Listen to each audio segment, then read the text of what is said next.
Salut les filles, j'espère que vous allez bien. Donc, on est rendu à notre cinquième capsule de 6 avec le livre Triompher de l'anxiété. Donc, dans notre cinquième et notre sixième capsule, on entre dans les solutions qui nous sont proposées par la parole. Donc, la première solution, bien, c'est le contentement. La solution de Dieu pour contrer l'anxiété coupable, donc lorsqu'on se sent coupable de vivre de l'anxiété ou lorsqu'on vit une anxiété qui n'est pas justifiée, eh bien, Dieu nous appelle au contentement. Dieu a enseigné à Paul un secret que nous avons tous besoin de connaître, le secret du contentement.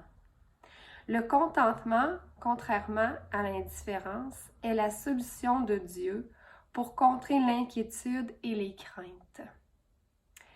Lorsque nous nous inquiétons, nous nous agrippons à ce que nous pourrions perdre ou nous tentons de s'emparer de ce que nous voudrions avoir. Donc, on est soit dans « je garde ce que j'ai, je veux pas le perdre » ou « j'aimerais savoir telle chose, Seigneur, donne-le-moi » plutôt que d'être dans l'appréciation de ce que Dieu nous donne déjà.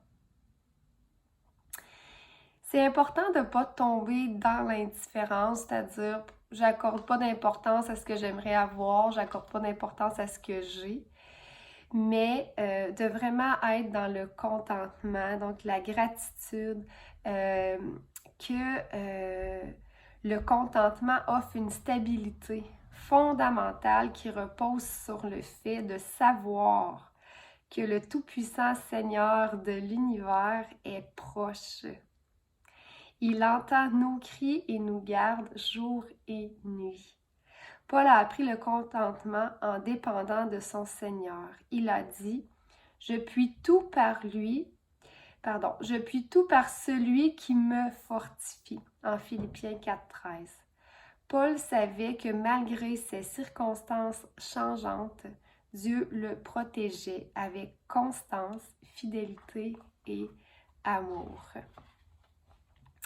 Lorsqu'on entre dans les solutions, les stratégies pratiques pour changer, c'est important de se souvenir que nous sommes enfants de Dieu et que notre anxiété disparaîtra. Que la paix de Dieu vient s'établir en nous à mesure que notre relation avec lui devient de plus en plus profonde, plus honnête et plus intime. Et ça, c'est vraiment quelque chose que j'ai expérimenté personnellement. À un certain point dans le processus de libération de l'anxiété, j'ai complètement arrêté de penser et de réfléchir à l'anxiété et je me suis mis à étudier la parole et à prendre des temps avec le Seigneur. Et pour être très honnête, c'est ce qui est le plus efficace pour moi dans ma vie pour diminuer et gérer l'anxiété. Ça nous amène à la deuxième solution qui nous est proposée par la parole pour contrer l'anxiété.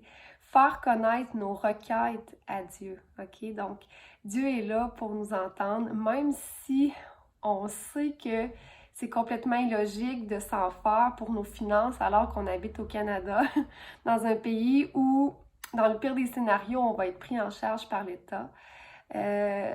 Notre inquiétude, ce qu'on va vivre comme anxiété physiologiquement au niveau des pensées, c'est réel. Donc, Dieu veut l'entendre et il veut nous aider à... je dis c'est réel dans le sens où on le vit vraiment, mais il veut nous amener à se ramener dans la réelle vérité, la vraie vérité qui nous permettrait d'être vraiment en paix avec toute chose, toute situation. Dieu veut savoir ce que nous avons sur le cœur. Il veut que nous ayons besoin de lui, que nous venions à lui, que nous lui exposions nos vrais problèmes et plaidions avec lui. Il veut que nous lui racontions tous nos ennuis, nos problèmes de santé, nos soucis d'argent, l'enfant qui fait fausse route, l'Église qui éprouve des difficultés, le chagrin et le deuil que nous avons vécu. Il veut que nous lui confessions les péchés qui engendrent notre anxiété coupable, les idoles qui ont pris notre vie en otage. Il veut que nous implorions son pardon pour notre manque de confiance et de foi et pour avoir désiré ses bienfaits plus que lui. Donc, ça nous ramène à cette réflexion-là de faire grandir notre relation avec le Seigneur. Votre relation avec Dieu, en grandissant et en s'approfondissant, transformera vos pensées anxieuses en une confiance et une foi remplie d'humilité. Je vous partage une troisième solution pour ce matin. Ça va être la dernière qu'on va regarder ensemble. Fixons notre esprit sur ce qui est vrai. Nous devons aussi fixer notre esprit sur ce qui est vrai, dit dans Philippiens 4, 8. L'anxiété est mensongère. Quel genre de mensonge raconte-t-elle? Premièrement, nous croyons devoir diriger le monde. L'anxiété nous fait penser qu'on doit être au contrôle.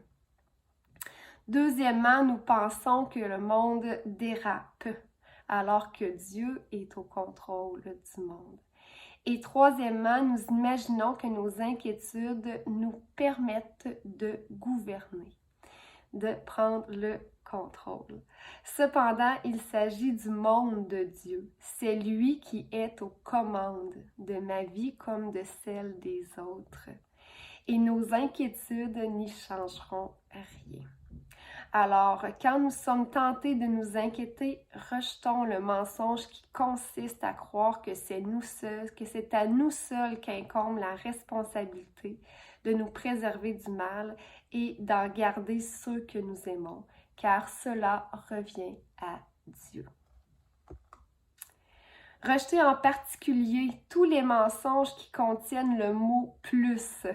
Écoutez bien ça. Par exemple, je n'aurais rien à craindre si j'avais plus d'amis, plus d'argent, plus de temps, si les gens me respectaient plus. C'est faux. C'est totalement faux. Parce que la paix vient de Dieu, elle ne vient pas de ces choses-là. Rejetez également tous les mensonges contenant le mot « autre ». Je n'aurais rien à craindre si j'avais une autre épouse, une autre famille, d'autres amis, un autre travail, une autre maison, une autre église.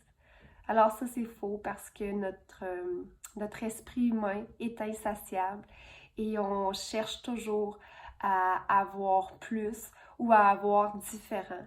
Et ça nous ramène à la première solution qui est le contentement et la gratitude de ce que nous avons en toutes circonstances.